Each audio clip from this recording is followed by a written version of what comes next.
a big theme in my life when I was a child was drug dependency and mental health issues, and not necessarily me experiencing that as a child, but everyone around me, particularly my parents. But it was sort of rampant on both sides of my family, and so along with that comes all sorts of things like violence and poverty, and that led to a series of challenges for me, obviously, growing up.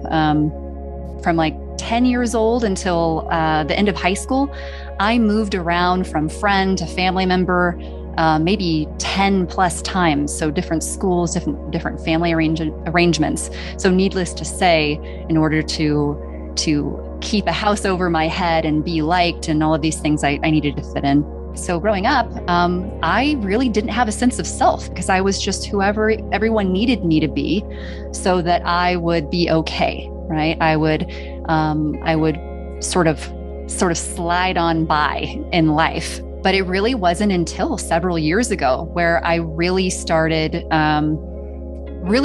understanding the value and the necessity of being me, and that was the only way I was actually going to have the connection that I sought. So for the longest time, I thought, well, this is the way you fit in. This is the way you get love. Like I was really locked in this idea that you had to earn love, that love was dependent on your behavior. But the sexiest, most desirable quality that we can bring to a relationship in connection with somebody else is fully being who we are. Most people think they know who they are, but they're really just a hodgepodge of what everyone else thinks who they should be, right? Or how they should behave. And how can we sort of melt away those layers and create a level of authenticity in who you are? There's this conundrum, right, that we find ourselves in.